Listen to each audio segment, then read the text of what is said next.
Welcome to the Project Management PrepCast, helping you prepare for the PMP exam. Here's your instructor, Cornelius Fichtner.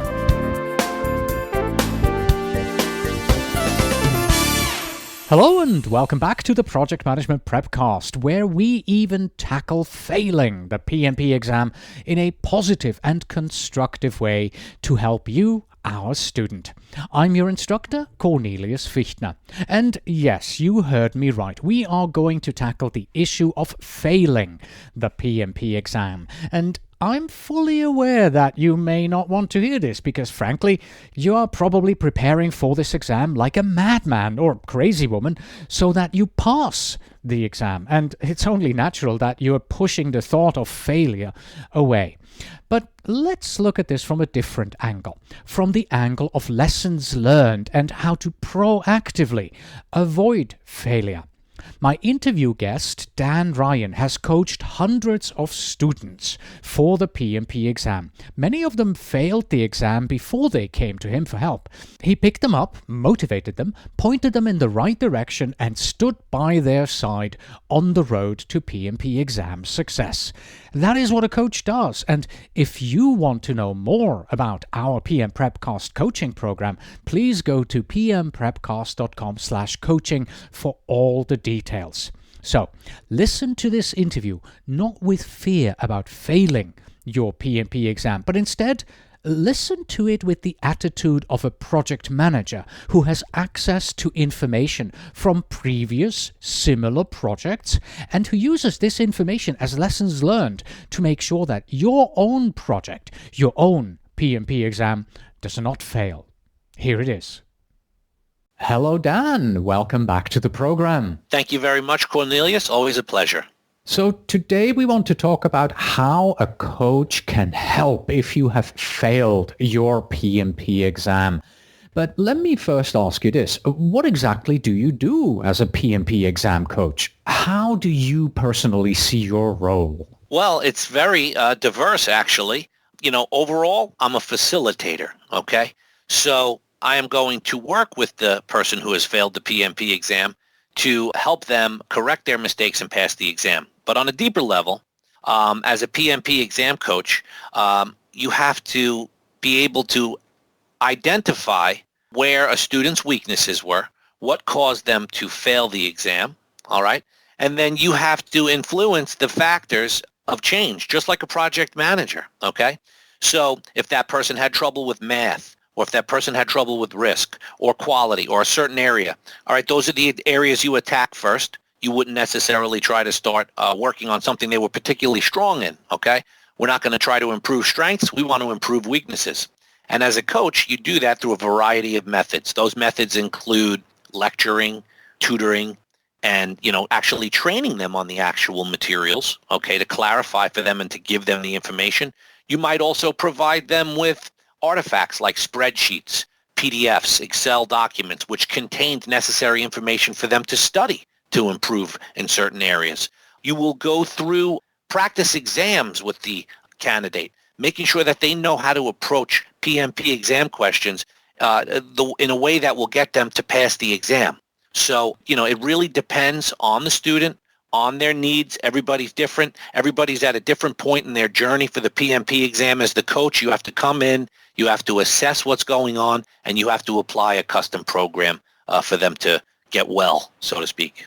From our previous interview, we know that you have coached somewhere between 250 to 300 students for the PMP exam. So as a PMP exam coach, do you often work with students who have failed their exam? Well, yes. Unfortunately, the majority of my customers are students who have failed the exam. It's a very difficult exam. There is a lot of misinformation out there about how to prepare for it, what a boot camp may or may not be able to do for you. So yes, I have a lot of people who come to me and say, after they pass the exam using my services, say, wow, I really wish I had, came across you earlier before I tried my first time. So yeah, the majority of my customers are people who have failed the PMP exam. And why do you think it is that they wait with finding you as a coach until they fail the exam? It's difficult to understand 100% of the reason. One major reason is because they don't know that coaching exists. Now, coaching as a general topic, okay, is becoming much more popular these days. People have running coaches. They have coaches who help them down at the gym to work out. And now we have a PMP Exam Coach that'll help you pass the exam. But a lot of people still don't know it's out there. They hear the word coaching. They think, maybe that's, somebody in my office who knows a little bit about it helping me, or maybe that's going to one of those 4-day courses. But, quite often what happens is only after they go through that really negative experience of failing the exam, then they start doing research to say, okay, what do I do now? And then, often up comes the idea of a tutor or a coach, and then that's how they become aware. A little while ago, I did an interview with Kevin Riley in which we identified and then talked about the 6 reasons why people may have failed their exam, and, lack of understanding, struggling with standardized exams, English not being the first language. There are exam room distractions. They didn't take enough practice exams, or they just lost their confidence. And we want to hear your take on these 6 today. But I think you also can think of a few others, right, in addition to the 6 that Kevin and I identified. Absolutely, I can. Yeah, all right. So what we want to do is we're going to go through these 6 items that I have just mentioned one by one. You're going to give us your take on this. And then after that, we're going to add the couple that you have identified additionally as well. So the first one that we have is you, the PMP student, you failed because you lack understanding of the PMP exam concepts. What can a student do about this? Yeah, the PMP exam takes an extreme amount of dedication, all right? So don't believe the hype, Attending a boot camp or skimming through the PMBOK for a couple days is not going to cut it, all right? This is, a dedicated approach that might take, some people study maybe into the hundreds of hours to get ready for this test, okay? So again, don't think that you're just going to, do this in a couple of weekends and then, you're going to take a little 4-day class and you're going to go in and you're going to take this test and pass it. It's a much more, deeper approach than that. You got to watch the proper videos or listen to the appropriate podcasts, and you have to have a really world-class prep book. You have to have access to really good PMP style questions. You should use a PMP coach or tutor to tie it all together, okay? And then you put together a structured learning approach to passing this exam. And unfortunately, a lot of people don't understand the depth of the approach, and they come at it a little bit too gingerly, and they fail the exam. But let me also say that there are people out there who will tell you that, oh, yes, it was very easy for me.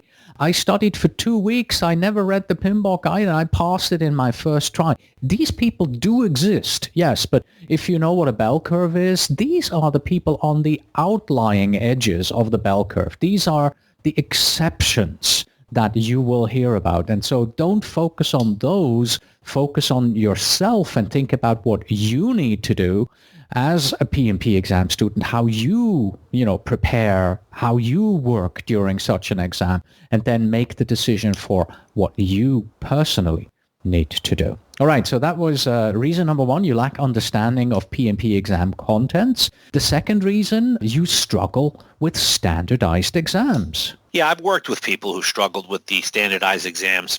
All the more reason to have really expert brain dumps for your PM matrix, for your formula sheet. All the more reason to take more and more test questions than even the average student would take, okay? Because by those repetitive mechanics of just taking those, numerous PMP practice questions, you'll get more and more comfortable with sitting down and simulating that test environment. So have really good brain dumps and practice, more than you think you should, and these things will help you approach the standardized exams. Reason number 3 comes straight from my own personal experience. English may not be your first language. This is a tough one. I would say that the key here is, to pick apart English, you have to really focus on a lot of these conditionals that they throw at you in these PMP questions. So they might say, in the following situation, the project manager should do all of the following things except, or they might say and, or they might say or. So these conditionals are key English words to understand in terms of looking at those response options down below and being able to eliminate certain ones. All right. So I know there are some accommodations that can be available for folks who English is not their first language, but I would say focus on, analyzing the practice questions and trying to drill down on those conditionals in those questions to help you with your approach. Yes, and even if your command of the English language is excellent, you may still have a problem with the PMI English. If you open up your PMBOK guide and you go to the back into the glossary, you will see that there are about 30 pages worth of terms that PMI defines in there. And it's very important that you know these terms, that you understand these terms. And frankly, in many organizations that I have worked, terminology is used in different ways than the way it is, used on the PMP exam. So English in this particular sense really has two levels: your command of the English language as such, and then also your understanding and your expertise with the PMI vocabulary that you will need for the exam. Reason number 4, you cannot handle exam room distractions.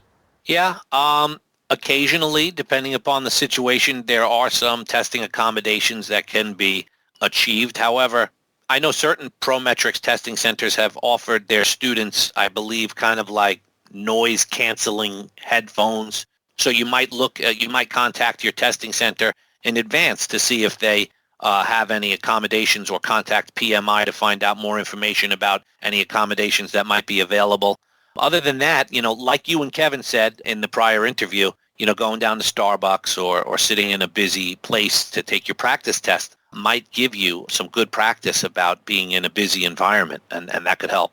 Yeah, and that takes us straight to the next reason. Reason number 5, you did not take any practice exams.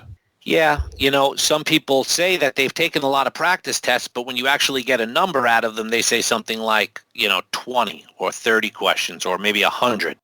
All right. We're recommending that a person take between 1,500 and 2,000 practice questions for the PMP in a perfect world. And people are often stunned by this. As you said, some people, they might not need all of this. Okay. They might be some of those 1%ers, but, practice makes perfect, okay? I often say to my students, Tiger Woods, how many golf balls do you think he hits at the practice range before he starts at the U.S. Open? Or Derek Jeter from the New York Yankees, how many practice swings does he take in spring training before he goes to opening day at Yankee Stadium, okay? Practice makes perfect. You want to do something so much and so frequently and so repetitively that when you're called on to do it in the real environment, it's second nature to the extreme. It's almost just like breathing. So that's where practice makes perfect, and there's no excuse for not, putting in the time. And then we have reason number 6. You've lost confidence. Okay, yeah, this is a big one. A lot of people are just, totally freaked out after they fail the exam, or even just in approaching the exam for the first time. Here's the thing. Don't get emotional, all right? Take it in a very cold, calculated way. Track your practice scores, all right, and be reasonable. Understand that if your scores are continuing to rise as you do your practice exams, that means you're on a good trajectory, all right? So even if you only score a 59 on your first exam, but then you get a 62 and then a 65 and a 67, guess what? You're going in the right direction. Don't get emotional. Track your progress. Stay the course. You'll be fine. Okay, so these were the 6 original reasons why people fail their PMP exam that we have discussed in the previous interview, and now heard Dan's take on them. But Dan has given me 2 more, and so here are number 7 and number 8. Number 7, you let life get in the way. Yeah, this is very common. We all have very busy lives. People have families. They have children. Sometimes, family members get ill. You have to travel. The boss asks you to work late. You have sudden meetings that you're called into. There are just so many things that can derail or distract a person from being able to study for the PMP exam. Unfortunately, as I mentioned earlier, it's really important to take a scheduled approach to this exam, whether it's 30 or 40 or 50 days, and to stay on track. So the people who pass this exam, the ones who actually get this done, they manage to, face these adversities at work or in their personal life, but still stay on track. And finally, number 8, you're a procrastinator. Yeah. Yeah, Dan, that's mean. You're blaming me now for my failure? Look, I hate to say this, but, we all know human nature, okay? So, people want to take the test. They know it's important. Maybe their boss has asked them that it's going to be part of their review, or a number of personal development, or a number of reasons you have to get this test done. You know you have to do it, so you make the investment. You sign up for some courses. You get a coach, and then you start off. You're all gung-ho, and then a couple of days or a week or two in, you start to fall off, okay? People procrastinate. You might be the person who says, oh, okay, well, I'm a little busy this week, but, we have Monday off next week, so that's a 3-day weekend. So I'll just wait till next weekend, and then I'll have 3 days, and I'll do all studying all for those 3 days. So you start finding excuses to delay your studies and this and that, and generally that doesn't lead to a good place. If you want to pass the PMP exam, you have to, do whatever it takes to get away from that procrastination type of behavior. Okay. And like we heard in the beginning, it doesn't really matter what reason it is why you personally failed or may have failed your PMP exam. This is now the moment where many people start looking around for a coach, and they come to you, Dan. They find you as a PMP exam coach, and they start working with you to build up their confidence again and get them back into the game. So for how many coaching hours do you and your students normally get together to rebuild their confidence after a failed PMP exam? So it's tough to put an exact number on it. As you know, you get a printout at the end of the PMP exam that tells you where you fell with your proficiencies. Some people might get below proficient in all 5 areas. Some people might have only gotten 2 or 3. So, we have to assess each student, and we have to find out where their weaknesses are and just how much help they actually need. But I'll say that, students, once we assess what the weaknesses are, students can generally get what they require in terms of coaching in less than 10 hours. Okay. And of course, the question on everybody's mind right now is this. What would you say is your success rate when it comes to coaching students to the PMP exam? Okay. This is a tricky one. I mean, they have a lot of things out there that say, oh, we have a 99.9% pass rate, but then when you read the fine print, you see that there's some exceptions to that fact. I would say that my success rate for students who have failed the exam and then come to work with me would be upwards of 80 to 85%. Okay. Okay. So they fail their exam the first time, then they come to you, you take them through at least the 10 hours of coaching, you prep them up again, you give them the confidence, and then about 80 to 85% pass on their second try. That's right. Is that it? Okay, yeah. And I agree with you. There are many numbers out there. Some companies, they advertise we have a 100% passing rate, or we have a pass guarantee and things like that. Personally, I don't like these because it just gives a bad impression. How can you give somebody a 100% pass guarantee for such a difficult exam? So we personally don't do this. And I'm sorry I even asked this question of you, but I know many listeners, many students want to know, what can I expect in terms of passing? So what's your secret behind the success? What's the reason why you then, get so many people to pass the exam in their next attempt? Well, I think this is a very complex question, and it could take a long time to answer. I would say that, it takes an incredible amount of patience to teach some of these concepts of the PMBOK over and over. Okay, some of these things with earned value or these other areas we've talked about can be extremely tedious and detailed. It's a large body of knowledge. So you have to have an incredible amount of patience to teach folks from varying levels of knowledge about these complex concepts. So that's one thing. Another thing is you have to really kind of understand human nature. People come to you frail or fragile, upset, and feeling broken from failing this exam. And so you also become somewhat of a personal motivator, to keep these people feeling good, feeling positive, on track while you're also teaching them. So you wear a lot of hats as a coach. You're a teacher, you're a trainer, you're also, a motivator. The good feeling about it is that when you finally apply all of these methods and you get that student to where they have that moment where they just get it and everything just clicks, that's the real reward for me as the coach, to know that the student is in a good place and can go in and pass the test. Would it be fair to say that a part of it is patience, your patience as an exam coach, a PMP exam coach, the way you approach it, that you know how fast you can go with the individual student, that you personalize your approach, you make sure that you understand why is this a particular student having difficulties. And then, of course, in the end, it's experience. You've taught so many students. You've coached so many students. You've probably seen it all, right? So patience, personalization, and experience. Absolutely. You nailed it, Cornelius. You have to assess every student. Some people are visual learners. Some people like to do a little bit more reading. Some people are good at math. Some people are bad at math. Some people are good test takers, some bad. So yeah, it takes patience. It takes understanding and assessing the student, and just dedication to just continuing through until you reach the milestone that you're going for. Okay. So for those listening to our conversation here right now, some of them may have failed their PMP exam. Some of them may just have started out on their journey. And they may be wondering, well, should I or should I not work with a PMP exam coach like Dan Ryan? What are the 3 questions that you recommend that they should ask themselves right now to determine PMP exam coach, yes or no? Well, to begin with, on the highest level, the first question would be, are you able to take on prolonged endeavors and complete them? Are you the type of person that makes a New Year's resolution and sticks to it? Can you do these activities day in and day out? Or do you need someone to help keep you accountable?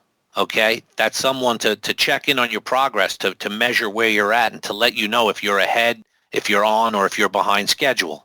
So that's one thing, just doing that self-analysis and understanding, are you the type of person that can do a prolonged endeavor like the studying for the PMP or not, and just being real honest with that.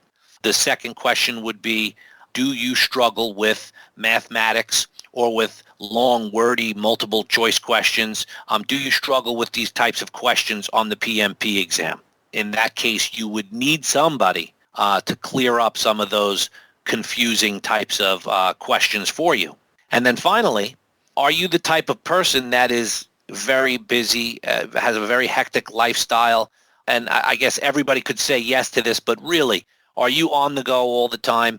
Are you the type of person that, doesn't have the time to figure out every last book and resource and website or material that you'll need to look at? Maybe you're the type of person that just says, listen, I'd rather just have somebody tell me, this is what you need to do today, this is what you need to do tomorrow, and this is what you need to do every day to pass the PMP exam. So if you've answered yes to any of those questions, then you're a candidate for using a PMP Prep Coach. Very helpful tips, tricks, and things to think about. Thank you so much for your time today, Dan. Thank you, Cornelius. And that's it for our interview with PMP Exam Prep Coach Dan Ryan. As a reminder, to learn more about the type of PMP exam coaching that we can offer to you, please go to pmprepcast.com/coaching. Again, that's pmprepcast.com/coaching. Until next time.